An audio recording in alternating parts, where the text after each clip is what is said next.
Good morning, everyone. Man, how true are those words, right? Wow, thank you, Josh and band, for just leading us in that and bringing that to our minds. We do need God. In some ways, it feels like more than ever. If you've been here for the past few weeks, you know that we're in a conversation about our good friend Joshua, going through the book of Joshua. And I just very super quickly, briefly, if you haven't been here, here's what leads us to Joshua, right? God shows up to a guy named Abraham and says, Abraham, from you, I'm going to raise up a whole bunch of people, a nation, and I'm going to give them land, okay? And you're going to be a blessing to people. Well, hundreds of years go by, and all of those people from Abraham, they do come about. They do become this massive group of thousands of people, but they are slaves in Egypt. Right? Some of you know the story. They're slaves in Egypt. And that's when God says to Moses, go down there, get the people, and free them out. And Moses does that. And they wander around the wilderness for a long time. And then God says, okay, we got the first thing done. We got my people. We got the people. Now I'm going to give you that second thing I said. I'm going to give you the land. Right? So now it's time to go into the land of Canaan and take it, have it be your land. And so Moses dies, passes the mantle off to Joshua, and Joshua is the one that leads the people of Israel into the land of Canaan. Problem is, when he gets there, there's not a vacant pole sign in the front yard. Okay, there's people there. There's lots of people there. Generally, they're called the Canaanites because it's the land of Canaan, even though there's multiple people groups with multiple names, as we'll see. And as the people start moving in, what we discover, and I don't know if you've seen this, but what we discover is that for them to go in and take the land, battles have to be fought, wars have to have happened, and people have to die. In fact, this was always sort of the plan. Look at Deuteronomy. Look what, yes, there is too much killing, but let's go to Deuteronomy first. Deuteronomy, so this is what God is saying, like prepping them. However, in the cities of the nation that the Lord your God is giving you as an inheritance, okay, that's the land of Canaan to the Israelites, don't leave alive anything that breathes. Completely destroy them, the Hittites, the Amorites, the Canaanites, the Perizzites, the Hivites, Jebusites, as the Lord your God has commanded you. And so I just want to address this elephant in the room for me, which is, why so much killing? God, why does there have to be so much killing with these people of Canaan? In fact, isn't this the problem that many people have Isn't this the problem that many people have with the Bible, right? They look at the Old Testament and they see like a wrathful God, but in the New Testament, Jesus is this peaceful God. They see, Jesus is turning water into wine and he's chillaxing, and he's about love and peace like we just sang about. And then the Old Testament, there's this, I don't know if he had too many Red Bulls or what, but the guy's angry, he's upset, he's bringing all this killing and violence on people. And it just raises the question for me, what's up with all the violence? God, why are you telling them that they must go? You're commanding them, go in and totally wipe them out. And so a couple weeks ago, we saw the story of Jericho, and they go in and they defeat Jericho, and the walls crumble and people die. And then we didn't read it, but a chapter later, this story of Ai, a big battle takes place and people die. And then today we're in Joshua 10. And if you just want to be depressed, read Joshua 10. It's just a bunch of people die. It's pretty much the gist of that story. So that's where we are today. I apologize for that. But stick with me. We are going somewhere with this, I promise. And in Joshua 10, if you were here last week, you remember that Palmer told us about these people called the Gibeonites. And they formed a treaty with Israel. Because what happened was they see Israel defeating Jericho and defeating Ai. And then they say, oh, guess what? We're next. Well, so they, through trickery and deceit and deception, they go to the Israelites and they form a peace treaty so that the Israelites can't kill them. The problem is the Gibeonites are already in alliances with the other kings in the land of Canaan. So when they find out, the other kings, when they find out that the Gibeonites have made this alliance, this peace treaty with Israel, they all get together to attack them. That's where we pick the story up. Fire it up, Jason. Okay, Joshua 10, verse 6, the Gibeonites. Those are the people that made this peace treaty with Israel. They then sent word to Joshua in the camp at Gilgal. Do not abandon your brand new servants. Come up to us quickly and save us.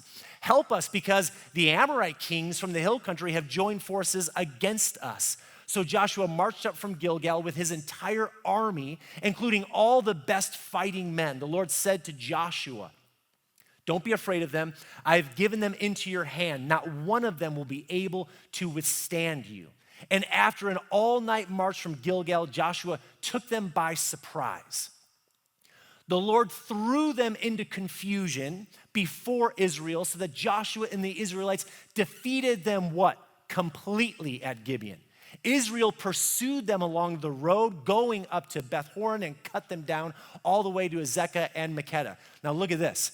As they fled before Israel on the road down from Beth Horon to Azekah, the Lord hurled large hailstones down on them, and more of them died from the hail than were killed by the sword of the Israelites. So this massive battle pursues against, the Gibeonites joining forces, and then these kings come to attack, and the Israelites defeat those kings. And after they defeat the kings, a few verses later, we read that those 5 kings are defeated, and then he goes on, and they defeat all the cities, and here's a summary of that, the end of Joshua 10. So Joshua, this is after you read about him defeating this city, that city, wiping them. Joshua subdued the whole region, including the hill country, the Negev, the western foothills, and the mountain slopes together with all their kings. He left no survivors. He totally destroyed all who breathed, just as the Lord, the God of Israel, had commanded. Joshua subdued them from Kadesh Barnea to Gaza and from the whole region of Goshen to Gibeon. All these kings and their lands Joshua conquered in one campaign because the Lord, the God of Israel, fought for Israel. So again, I just raised the question, what's up with all the violence? Because I don't know about you, but for me, I don't particularly like this story. I'm not a big fan of it. Ask me one of my favorite Bible passages or favorite stories, Joshua 10 and all the killing, it's never coming up, right? I've never mentioned that one. I don't, because of this intense violence that we see. So, there's a little bit of good news that I want to give, but I'm not like cleaning up here what takes place, okay? I'm not. I don't have all the questions to all of this. If what I say doesn't satisfy you completely, it doesn't satisfy me either. So you're in great company. We're in this together. But what's up with all the violence? Well, here's the first thing. Go ahead and put this up. The first thing is the idea that they're not all killed. And I know what you're thinking. Oh, no, but we just read that the whole place is wiped out. Kill everything that breathes. What does that sound like? That sounds like kill everything that breathes. Man, woman, child, dogs, kitty cats, kill them all. I don't care, they stole Metallica's 1980, kill them all. Just wipe them, total annihilation off but they're not all killed because think with me, there's people like Rahab. Remember Rahab in our first battle of Jericho? Rahab says, hey, Israelites, guess what? When you come here to fight against these people, will you, I want to join your team and I want to worship the God of Israel. Will you save me and my family? And Joshua and his people say, yeah, we will. So they're not all killed, right? Rahab and her family, they're saved, they're spared. The Gibeonites, who we just talked about, they made this tricky, deceitful treaty with Israel that they had no business doing, and honestly, Israel had no business doing with them, but it all happened under deception, okay? But as a result of that, the Gibeonites live. They are not all killed. And we read in other places, like in Deuteronomy, where God says, hey, when you go in and you completely kill all of them and wipe them out, don't intermarry with them. Well, I don't know about you, but intermarrying with dead corpses I don't even think that's the Canaanites thing, and there's some whacked out people.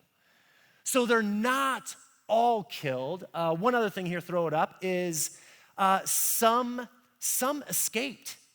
Some people sort of got away. This is interesting. Look at this verse, Joshua 10:20. So Joshua and the Israelites defeated them, what? Completely. But a few survivors managed to reach their fortified cities. A few people got away. Now, to be fair and to be honest, Joshua could have gone to that city later and caught up with them and wiped them out there. But it does show us that when we see these words, defeated them completely and like totally annihilated them and wiped them out utterly, that somehow some people still survive. So maybe it somehow doesn't exactly mean every single person. And then Debir is the city in Joshua 10 that it says that it is wiped, it is cleaned out, the city of Debir. But then a few chapters later in chapter 15, we read that there's people in Debir.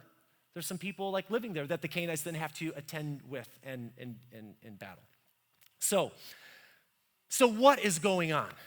Okay, what is happening?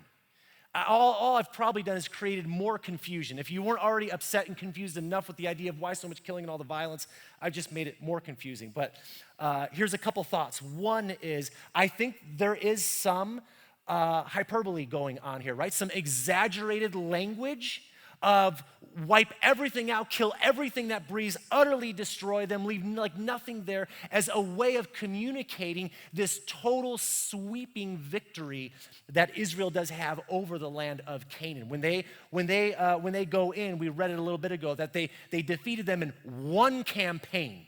Right? Now, the reality is you keep flipping through the pages of Joshua and you're going to see battles pursue and pursue. This goes on for a long, long time. So again, what's up with that? I think it communicates this idea that when God says to Israel, come to this, it's time. Here's the land. I'm giving it to you. I'm your God. I'm on your side. We're going to do this.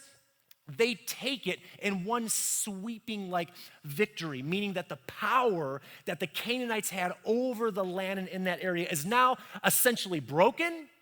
And the land effectively belongs to Israel. It's theirs, even though they will continue to battle with this. And this language of, wipe all of them out and everything that breathes, that language is consistent with other ancient battle accounts that we read about in literature where this exact same thing happened, right? Nations and land were taken over, but there's records of people still living there, and cities still carrying on, and so on and so forth. Make sense?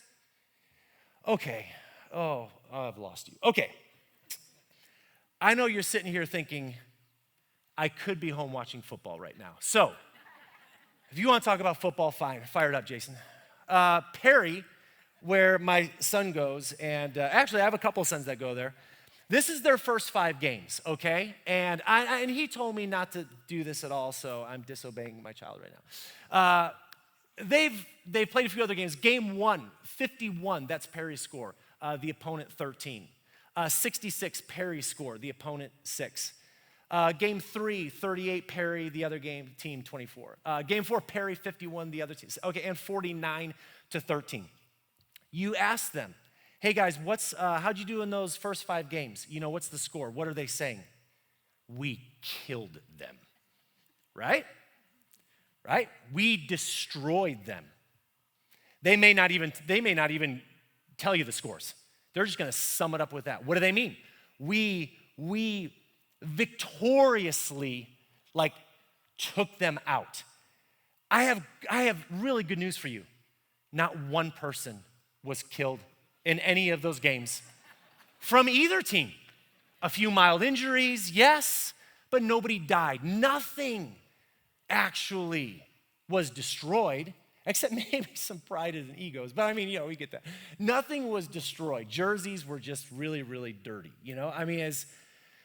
So you see what I'm saying here. Now, I'm going to be honest with you, though. This is helpful to me, but this does not mean that a lot of violence happened in Joshua 10 that I don't like it. This does not mean that all of my questions about this are answered, because they are not. They're not. Were there innocent people in the process of this in Canaan that were, quote, innocent, that got killed in all of this? There's a good chance of that. I don't like that. And that God is not innocently standing by, right? But he, in fact, is, as we've already read and seen, very much active and doing this. So what do we do with this? What some people do is they take scissors and they start cutting stuff out of their Bible. You end up with a Thomas Jefferson Bible. They just start snipping out the parts that they don't like. Some people say, yep, this is exactly why I don't mess around with that Old Testament. It is whacked. Exactly what you're talking about, Scott. So I read the New Testament, I focus on that's it, Well, okay. Some people, a lot of people just say, this is why I'm not into religion at all. This is why religion is garbage. Because in religion, you have stuff like this happening. You have people killing and violence and all that in the name of their God and what it is. I want nothing to do with religion at all. Well, I don't like any of those responses. I don't want to do any of those. So what do we do with this? What can we learn from this? What can we sort of take away from this? So I just have a couple thoughts for you. And the first one is this: God doesn't turn a blind eye toward evil. Let me tell you something about the Canaanites. They are not the wrong people in the wrong place at the wrong time. That's not them. This isn't, hey, Israel, I've got this land for you. When you get there, there's some really nice people, these Canaanites, they happen to be there, but I promised it to you, they got to go, do what you got to do. In fact, I'll even do it for you. That's not the case. The Canaanites were extremely wicked, evil people. You can read about it on your own. Leviticus 18 tonight when you're looking to go to sleep. You're going to find they're incredibly immoral people. They're into incest, child sacrifices, on and on it goes. You can read it on your own. God doesn't turn a blind eye toward evil. He sees the wickedness in the Canaanite people. He sees the evil that they are doing, and he is bringing judgment on them for that. And maybe some of you say, maybe I've got this whole thing wrong. I got the whole thing backwards. And you're sitting here like, I don't have any problem with any of this. The violence, the what God's doing to these nasty Canaanite people, I have no problem with any of it. My problem is, God, why haven't you brought down your judgment on the evil and wickedness that has been done to me? Why do the people that have committed wicked, evil actions toward me, why do they seem to be just fine and getting ahead in life, and I am stuck or falling behind? Because it seems like you are turning a blind eye towards the evil that I have experienced. And some of us in this room, we've done it. I mean, we've all done things and said things that we shouldn't do and that we wish we could take back and that we hopefully go and we apologize for. And that's part of being human, right? That's part of being human. But then there's things where it's like nobody should do that to anybody, let alone a child, right? Let alone when you were a kid. They shouldn't do that to you when you're an adult, let alone, right? It was just wicked when they manipulated and, drained your bank account of every penny that you had to your name. It seems like this evilness with these people that just through their lies have just destroyed your name and reputation. And it's all been lies and garbage. And it's just these actions that you've experienced that people have done, you have just been horrific. And of course, we could look at things around the world, as Josh was reminding of us a moment ago, right now, that are absolutely evil and wicked. So sometimes it's like, I don't have a problem with the violence. Sometimes it's like, God, why do you seem to be turning a blind eye and not doing anything about what's going on in the world or what has happened to you? And I don't have an answer to that, obviously. I do know this. Maybe God, well, let me say it this way. God is incredibly patient. And maybe God is waiting. This is what he did with the Canaanites. Go ahead and put this up. In Genesis, look what we read in Genesis 15. In the fourth generation, your descendants, they will come back here. Look at this. For the sin of the Amorites, that's a group of people in Canaanites. For their sin, what? It hasn't reached its full measure. In other words, God is saying, yeah, it's not even time for Israel to go in and defeat the Canaanites and bring my judgment on them and take this land. Why? They don't deserve it yet. They don't deserve it. I mean, if they sinned and stuff, absolutely, of course, but their sin hasn't reached the full measure. Their wickedness, their evil, it's not at a point or place where I'm going to do that. God is waiting. God's waiting. He's being patient. And I don't always like that, and you don't always like that. And we want God to act when and how we want him to act toward the things that have happened to us, to the things that are happening right now around us and in our world. We want him to act now. I don't know all of God's timing in that. But maybe God is waiting for more Rahabs to come about, right? Sinful prostitutes like Rahab that decide one day, I want to turn and follow the God of Israel. I want to follow that God and leave behind my life of sin and garbage. And what does God do?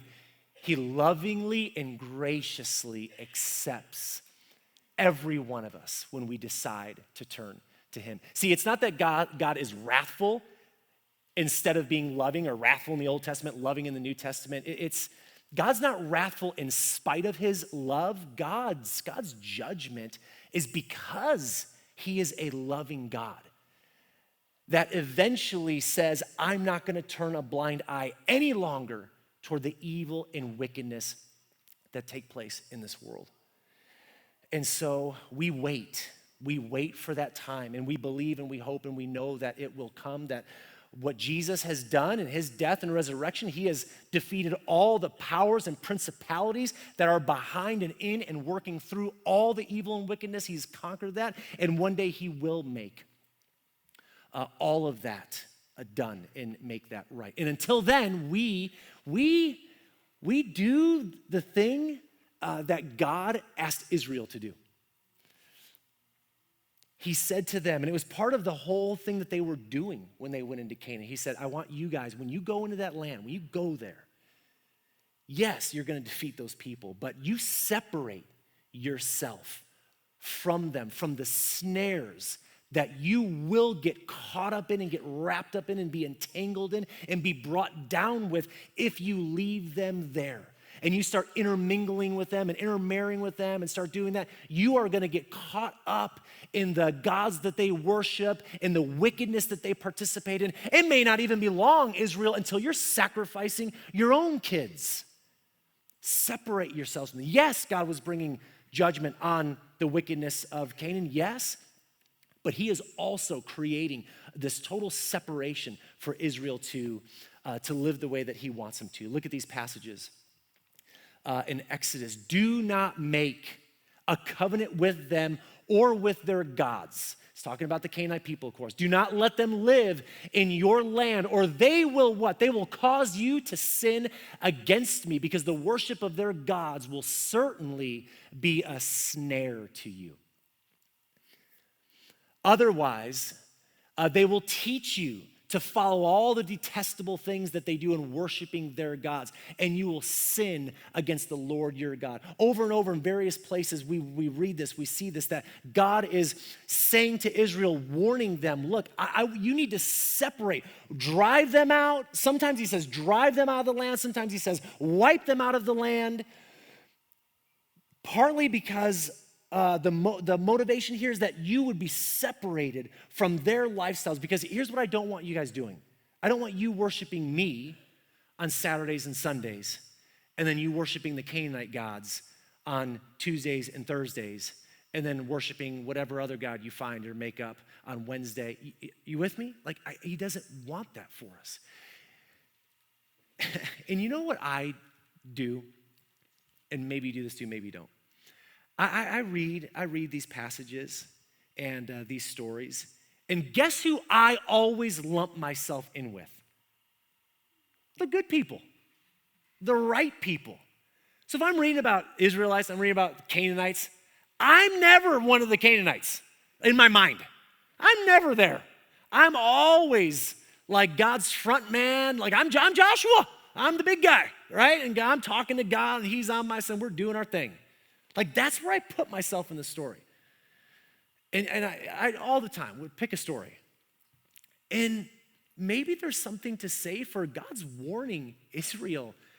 Yeah, you know that you guys can become like them if you don't separate yourself from them. You will become just like them. And you know what? That's exactly what happens.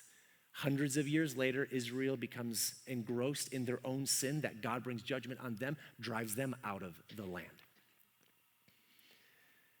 I'm not, you're not, we are not above succumbing to the snares and the sin that would sort of entangle us up and cause us to do some things that maybe we thought we would never do, some things that are just ugly, some things that maybe we would say are just like, that was just wicked, that was just evil, that was just gross. So separate yourself from the snares around you so that we could be people that do exactly what Jesus has called us to do. And exactly what in the Old Testament God calls his people to. It's the same thing. Love the Lord your God with all your heart, with all your mind, with all your soul, right? Love your neighbor, even the people that you don't like. Love them as yourself. Love me, follow me, give me your total allegiance, be devoted to me and to me alone. Will you stand with me? And I just want to pray for us as we close this out together today.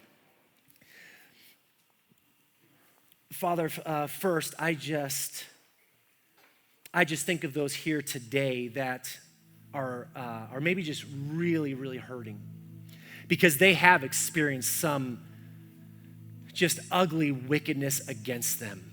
And they do feel like you have turned a blind eye because nothing's happened.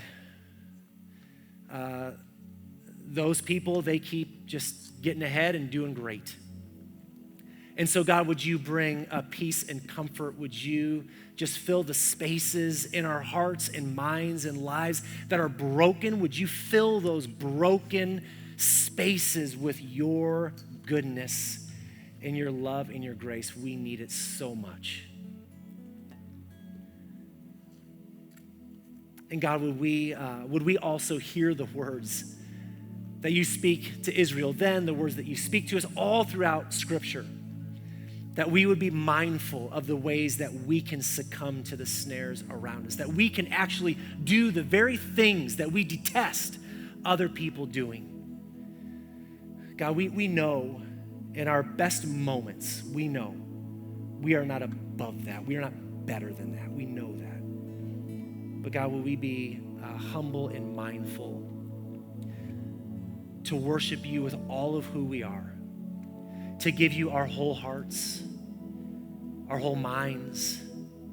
God, help us to lay our whole selves down before you. Show us the things that we need to break away from so that we would honor you and love you with all of who we are. We pray in your name. Amen.